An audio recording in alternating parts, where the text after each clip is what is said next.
Segunda-feira, 6 de julho de 2020, eu sou Alexandre Matias e esse é mais o Climatias Diário. Como é que estão as coisas por aí? Aqui sai aquele tempinho, né? Sol, às vezes, o frio, às vezes pior, às vezes melhor. Enfim, estamos nessa corda bamba de emoções, não só meteorológicas, né? E triste saber aí da passagem de dois mestres que se foram entre domingo e segunda-feira, né? E aí talvez até marcando aí mais uma leva de mortos por mais uma onda, um pico crescente dessa porra desse coronavírus, né? O Ennio Morricone, que soubemos a notícia dele na segunda-feira, um dos grandes maestros da história do cinema, fez trilha sonora para um monte de filme foda, enfim, trabalhou com o Sérgio Leone, com o Tarantino, então, fez aquele. Qual é o nome daquele filme dos anos 80? A Missão, tem uma trilha dele foda pra caralho. Tinha sofrido uma queda, quebrou o fêmur e aí morreu por complicações disso. E ontem, né, ficamos sabendo da morte do Antônio Bivar, escritor, beat e dramaturgo brasileiro. Sempre trabalhou ali na contracultura e é um nome mais conhecido por ter, pelo menos para minha geração, por ter escrito o volume O que é Punk, da coleção Primeiros Passos. Eu procurei aqui o meu O que é Punk, eu não achei. Eu achei esse outro aqui, O que é Indústria Cultural, do Teixeira Coelho. A coleção Primeiros Passos foi lançada no final dos anos 70, começo dos anos 80, e tinha a intenção de tirar o Brasil do atraso que tinha acontecido por conta da ditadura, né? A ditadura militar, que começou em 64, ditadura civil militar, né? Depois eu até vou falar de um filme que fala melhor sobre isso. Ela atrasou o Brasil por alguns anos, né? Algumas décadas, e entre esses atrasos, muitas ideias, muitos conceitos não chegaram aqui, né? Porque ou é coisa de subversivo, enfim, um monte de discussões não foram feitas porque não passavam pelos crivos dos militares, que se julgavam aptos a dizer o que podia ser discutido em sociedade ou não. No fim dessa ditadura, né, começou a se afrouxar o que antes estava mais preso, né, a questão da barra pesada. E à medida que isso foi rolando, uma das iniciativas que aconteceu foi justamente essa coleção da editora Brasiliense, que eram livrinhos assim, ó, fininhos, a diagramação, ó, bem com a letra. Tive aqui uma tarde, mesmo que uma tarde, 2 horinhas você mata um livro desse. E era um livro que trazia esse conceito. E o Bivar escreveu justamente o que é punk, trazendo a ideia do punk para o Brasil, conceitualmente, contando uma história que todo mundo sabe, enfim. E falando de todas as questões do faça você mesmo. Bivar esteve envolvido também com a organização do primeiro festival punk no Brasil, Começo do Fim do Mundo, que aconteceu no Sesc Pompeia, evento meio que inaugural ali do Sesc Pompeia, não propriamente o primeiro evento, mas o marco na história do Sesc, você vê, na história do Sesc Pompeia especificamente, é um dos primeiros grandes acontecimentos.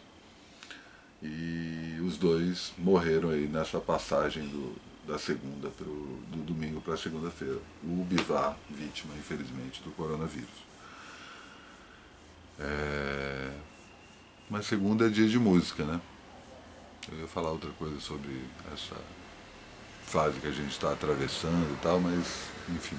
Também falar rapidinho aí, né, a parte de serviço aqui do Climatias, que tanto o DM, que é o bate-papo que eu faço com o Dodô, sem periodicidade definida, quanto o Cine Ensaio, que é o programa sobre cinema que eu faço com o André Graciotti, já estão abertos no meu canal no YouTube, então você consegue assistir. Se você não assina o meu canal, assina aí, aperta esse sininho do lado, que toda vez que tiver um vídeo novo vai aparecer aí.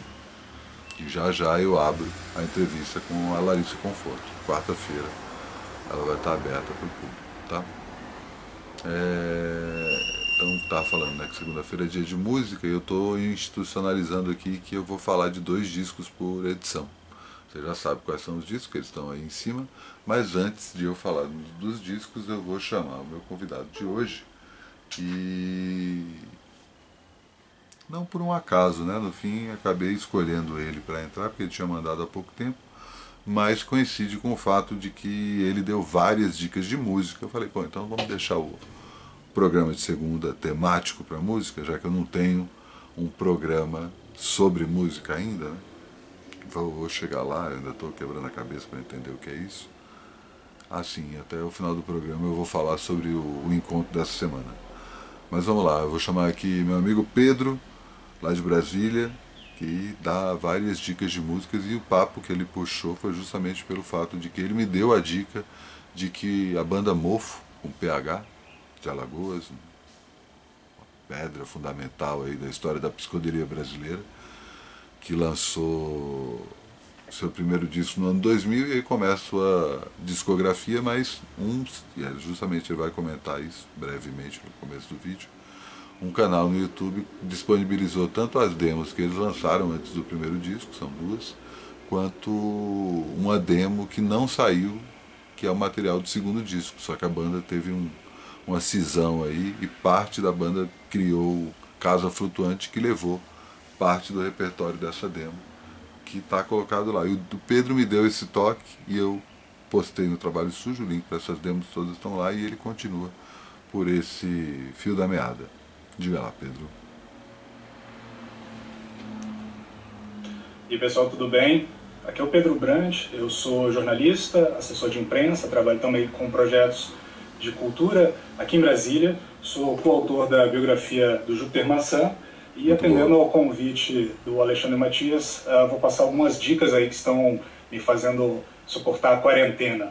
Bom, como esse convite surgiu a partir de um bate-papo sobre uma demo da banda alagoana Mofo, é isso que eu tava falando. Eu optei por dar dicas só a respeito de coisas que eu estou ouvindo, que tem a ver com essa coisa de resgate, tirar coisas da gaveta, do baú e tal, né? A demo em questão é a demo desse disco aqui, que é o segundo álbum da banda alagoana Mofo. Essa demo é uma demo que não foi feita para circular, é uma demo inédita, né? E ela foi disponibilizada no YouTube pelo perfil Alagoas Musical, que também disponibilizou lá outras 2 demos da banda Mofo, um show ao vivo e material de várias outras bandas lá da região, né? Para quem gosta dessa banda muito cultuada, né, responsável por esse disco aqui, que foi lançado em 2000 e é um dos grandes discos do rock brasileiro aí dos últimos 20 anos, vale a pena lembrar que tem também um documentário chamado Eu Quero Tudo, Projeto Mofo, também está no YouTube. E a banda, muito em breve, vai lançar um novo single, né? Eles têm estado mais ativos ali no Instagram, então segue lá eles em Mofo Oficial. No PH. Bom, por falar em coisas de resgate, eu queria dar uma dica do material do selo Nada Nada de São Paulo, que excelente. Lançou já coisas como a fita demo da banda gaúcha 3D, uma banda formada só por mulheres, muito legal. Também lançou esse material demo das Mercenárias, entre várias outras coisas. Recentemente lançou um LP de material engavetado da banda Fellini. E mais recentemente lançaram uma demo da Gangue 90 e Absurdetes, muito legal para quem gosta da Gangue 90, imperdível esse material. E eu ouvi falar que muito em breve vai sair material aí da banda Agentes, né? Um material ao vivo que eles lançaram e que nunca foi lançado oficialmente, além de outros materiais raros, né?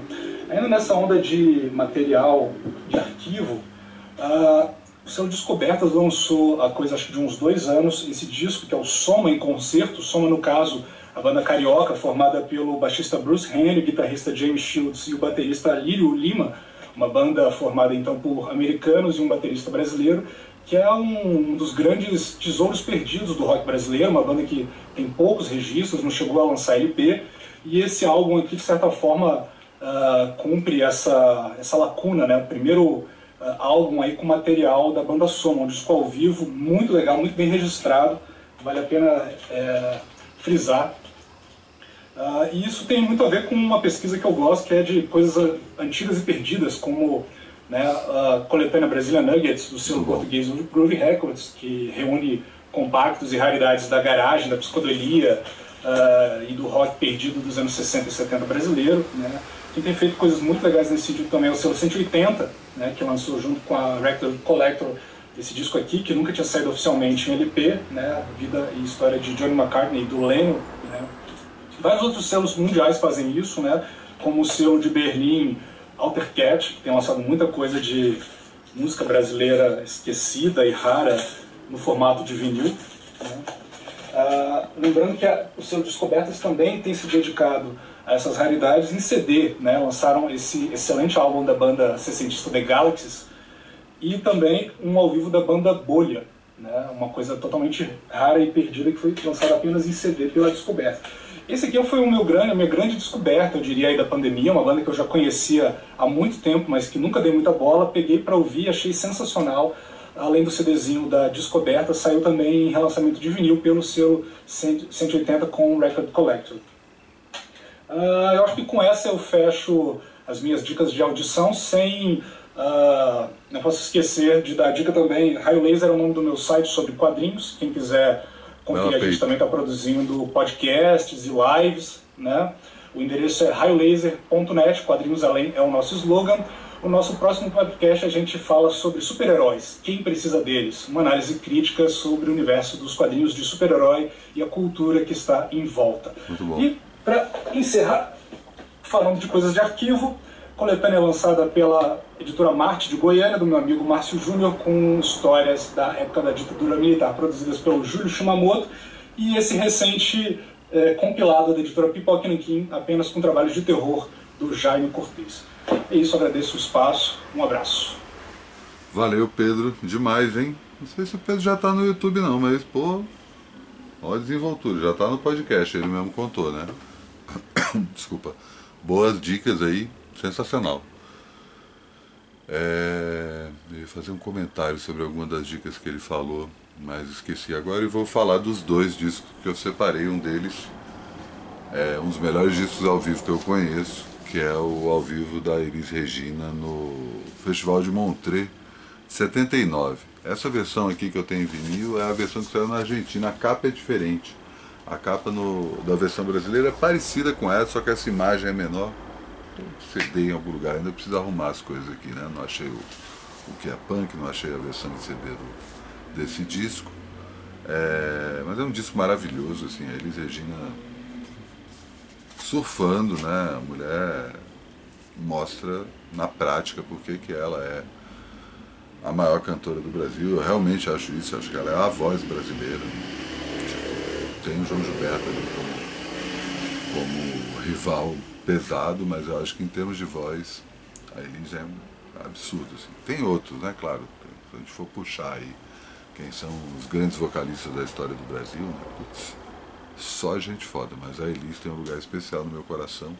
E nesse disco ela, além de regravar músicas que tornou clássico, né, Fé Cega, Faca Molhada, que a Faca Molada, que na edição argentina é tudo traduzido para o espanhol, então é Fé Cega, Punhal Salvaje, Punta de Arena, Ponta de Areia, Madalena, do Ivan Lins, Cai Dentro, do Baden Powell com Paulo César Pinheiro. Começa com a versão de Cobra Criada, do João Bosco, que puta merda, meu, amo essa música. E o disco termina com a Jam Session. A banda, né, bom frisar isso, ela toca acompanhado pelo César Camargo Mariano nos teclados, Hélio Delmiro na guitarra, Luizão no baixo, Paulinho Braga na bateria e Chico Batera na percussão, assim.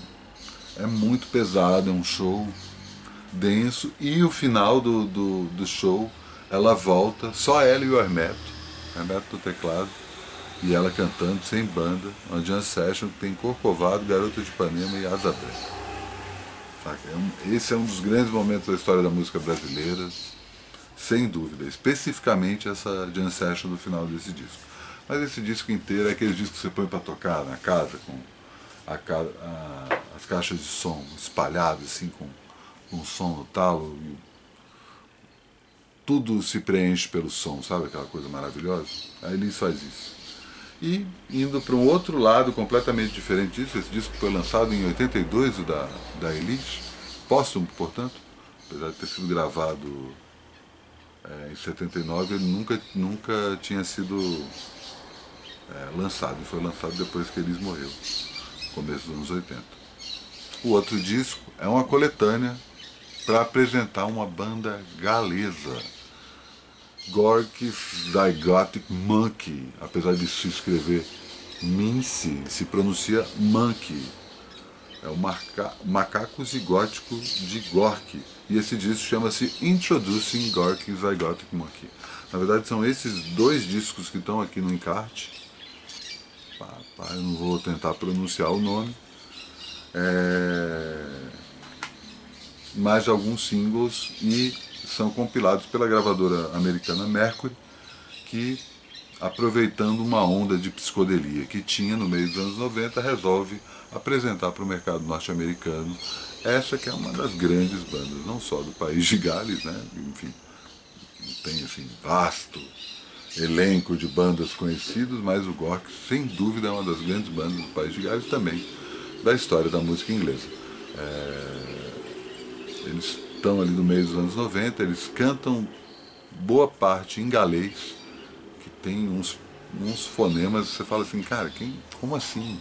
É muito massa, assim, saca? Você só ouvir a pronúncia em galês, mas além disso ele tem essa coisa que é meio característica da psicodelia do meio dos anos 90, que são as referências não só dos anos 60, né, da psicodelia dita clássica, né? Aí você tem tanto Pink Floyd no começo, quanto os Beatles, né, a fase psicodélica dos Beatles, uma coisa dos Zombies, mas também tem esse lado mais bucólico e floral e pastoril, que também conversa com todos esses artistas que eu comentei, mas também fala, sei lá, com Incredible String Band, toda uma cena folk inglesa do começo dos anos 70, quando saiu Nick Drake, né? Você até falar de Nick Drake aqui outro dia. Enfim, eles têm esse lado mais folk, mais bucólico, mais pastoril, e o lado completamente freak, psicodélico, pesado, sabe? Também flerta um pouquinho ali pro lado do pop perfeito, né, do Brian Wilson, especificamente no Pet Sounds, né, e também, como eu citei, os Zombies, né, também tem essa busca pelo pop perfeito, e faz uma amálgama aí, inclusive citam o nome de uma das músicas desse disco, chama-se Kevin Nayers, que é o nome do mentor do Soft Machine, uma clássica banda de rock progressivo inglesa do final dos anos 60. É isso, esse foi o Climatias de hoje. Estou encerrando e vou aproveitar aqui, porque aí ver se eu faço essa introdução, não é introdução, né? Esse encerramento, enquanto vou conversando sobre outras coisas, para fazer o encerramento em si. Mas o fato é que eu estou querendo fazer o tal da videoconferência dessa semana na próxima quinta. E devo acionar vocês ainda hoje. Quem quiser saber como é que faz para ser acionado sobre isso, dá um toque lá no Trabalho Sujo por e-mail, @gmail.com. E amanhã, tudo de novo.